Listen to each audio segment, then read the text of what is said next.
कुछ दिन पहले मैं मेरे कुछ दोस्तों के साथ खड़ी होकर बात कर रही थी। ऐसे में अचानक मैंने नोटिस किया कि मेरे दोस्तों में से एक जो मेरी दोस्त थी वो कभी भी आई कांटेक्ट नहीं कर रही है। यहाँ तक कि जब मैं बात कर रही हूँ और बाकी सब मेरी तरफ देखकर मेरी बात सुन रहे थे, तब भी मेरी वो दोस्त मेरी तरफ कभी भी नहीं देख रही थी और वो अपना टो और टोर्सो भी मेरी तरफ से दूसरी तरफ घुमा करके खड़ी हुई थी, क्योंकि तब मैं एक्स FBI एजेंट जो नवारो का लिखा हुआ what every body is saying इस बुक को पढ़ रही थी। इसलिए मेरे दोस्तों की ये बॉडी लैंग्वेज मैं और अच्छे से नोटिस कर पाई थी। बाद में मुझे पता चला कि उस दिन सच में मेरी वो दोस्त एक चीज को लेकर मुझसे नाराज थी। थैंक्स टू जो and body language reading techniques की ये चीज ज्यादा बढ़ने से पहले ही मैंने नोटिस कर ली थी और हमारी फ्रेंडशिप भी बच गई थी। हमारे अपने जब हमसे नाराज होते हैं तो कभी कभी मुंह से कुछ नहीं कहते, तब उनके मन की बात को जानने का सिर्फ और सिर्फ एक ही रास्ता होता है और वो है उनकी बॉडी लैंग्वेज। और इसलिए आज की इस वीडियो में मैं आपके साथ शेयर करने वाली हूँ कि किसी के आपके सामने आते ही कैसे आप स्टेप बाय स्टेप उनकी बॉडी लैंग्वेज रीड कर सकते हो। कैसे जान सकते हो कि सामने वाला इंसान आपसे झूठ कह रहा है या फिर सच कह रहा है, या सामने वाला इंसान आपको पसंद कर रहा है या फिर नापसंद कर रहा है। वो भी आप उनकी बॉडी लैंग्वेज से पता करके उनके मन की बात को जान सकते हो।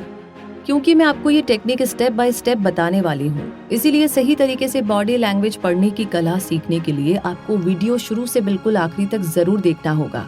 तो चलिए शुरू करते हैं। बचपन में जब आप खाना देखते थे और वो आपको नापसंद हो तो आप अपनी नाक सिकोड़ लेते थे और आपकी मम्मी आपको शायद कुछ ऐसा कहती थी कि अरे ये मुंह बनाना छोड़ और खाना जल्दी खत्म कर। तो बचपन से ही हम ये सीखते आ रहे हैं कि हमें ऐसे चलना चाहिए ताकि सामने वाले को हमें देखकर हमारे मन की बात पता ना चल जाए, जो बात हम उन्हें जानने नहीं देना चाहते। तो अगर आप सामने वाले की मन की बात जानना चाहते हो तो सबसे पहले उनके मुंह की तरफ नहीं बल्कि उनके पैरों की तरफ देखना चाहिए, क्योंकि अगर हम किसी भी तरह से अपने फेशियल एक्सप्रेशंस को कंट्रोल कर भी लेते हैं पर हमारे पैरों की मूवमेंट कंट्रोल करने की तरफ हमारा ध्यान नहीं रहता है। इसीलिए हमारे शरीर का सबसे ऑनेस्ट पार्ट है हमारे पैर। किसी से बात करने से पहले ये जरूर ध्यान देना कि उन्होंने अपने पैरों के तलवों को किस ओर मोड़ रखा है। अगर उनके तलवे सीधे आपकी ओर है तो यह दर्शाता है कि उनके मन में आपके प्रति सकारात्मक भावना है, और अगर उन्होंने अपने पैरों के तलवों को दूसरी ओर मोड़ के रखा है तो ये उनके मन में आपके प्रति नकारात्मक भावना को दर्शाता है। अगर उनके पैर बाहर जाने वाले दरवाजे की तरफ है तो इसका शायद ये मतलब हो सकता है कि वो वहां से बाहर निकलना चाहते हैं, और अगर वो अपने पैरों के तलवों को जोड़कर या चेयर के नीचे छुपाकर रखते हैं तो इसका मतलब ये हो सकता है कि वो घबराए हुए हैं या आपसे कुछ छुपाकर रखना चाहते हैं। सो स्टेप नंबर 1 है लुक एट द फीट। आपने शायद नोटिस किया होगा, अगर कोई गलत काम करता हुआ अचानक रंगे हाथों पकड़ा जाता है तो कुछ मोमेंट के लिए वो बिल्कुल फ्रीज हो जाता है।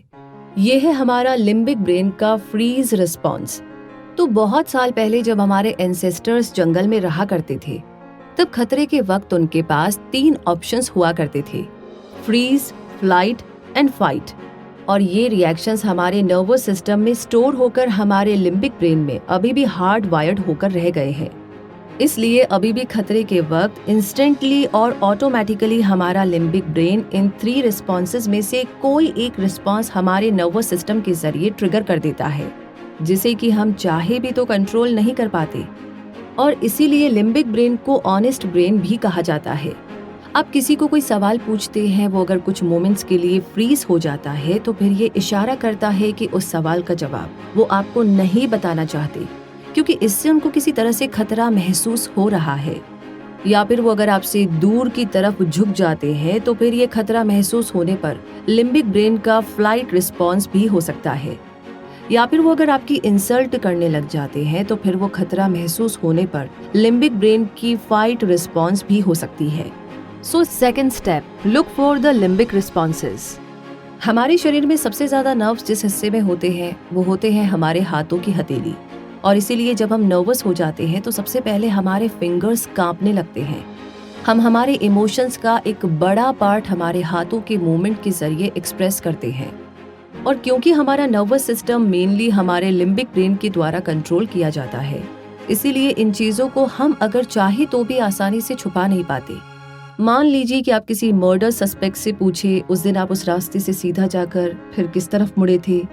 वो अगर मुंह से कहे दाएं तरफ, लेकिन उनका हाथ बाईं तरफ इशारा करे तो शायद वो मुंह से झूठ बोल रहे हैं, लेकिन उनका हाथ सच कह रहा है। बात करते करते मुट्ठी बांधना या हाथ रगड़ते रहना, इस तरीके के रिस्पॉन्स हमें सामने वाले के मन की स्थिति के बारे में अंदाजा देते हैं। लेकिन प्रॉब्लम यह है कि हम इन चीजों पर ज्यादातर ध्यान ही नहीं देते। सो स्टेप नंबर 3 जो है, लुक एट द हैंड्स। जब हम नर्वस या अनकंफर्टेबल होते हैं तब हमारे शरीर में एड्रेनलिन रश शुरू हो जाता है, जिस वजह से हम एक्साइटेड हो जाते हैं। और बिल्कुल इस टाइम पर हम खुद को शांत करने के लिए तरह तरह से एक्ट करने लगते हैं। कोई अपना फेस टच करने लगता है, कोई अपनी गर्दन को टच करने लगता है, कोई अपने नाखून चबाने लगता है। तो ये सामने वाले के अंदर अनईजीनेस, अनकंफर्टेबलनेस और नर्वसनेस के बारे में इशारा करता है। सो स्टेप नंबर 4 है, look for pacifying behaviour. Notice कीजिएगा, हर बार मैं इशारा करता है इस शब्द का इस्तेमाल कर रही हूँ। इसका रीजन ये है कि कोई एक सिंगल बॉडी लैंग्वेज सिग्नल देखकर अगर आप कंक्लूजन पर आ जाओगे तो फिर आप गलती करोगे। हर एक बॉडी लैंग्वेज सिग्नल एक पॉसिबिलिटी की ओर इशारा करता है। आपका काम ये है कि उनके बाकी बॉडी लैंग्वेज सिग्नल्स भी उस सेम दिशा में इशारा कर रहे हैं या नहीं, वह ऑब्जर्व करना। अगर उनका ज्यादातर बॉडी लैंग्वेज सिग्नल एक ही दिशा में इशारा कर रहे हैं तो फिर उन सारे बॉडी लैंग्वेज सिग्नल्स को कंबाइन करके फिर आप एक साथ कंक्लूजन पर आ सकते हो। सो स्टेप नंबर 5 है, first combine and then conclude. जैसे कि इस बुक के ऑथर जो नवारो ने कहा है, बिल्कुल जैसे किसी की बात को सही समझ पाने के लिए ध्यान से सुनना जरूरी है, वैसे ही बॉडी लैंग्वेज यानी कि शरीर की भाषा सही से समझ पाने के लिए ध्यान से देखना जरूरी है।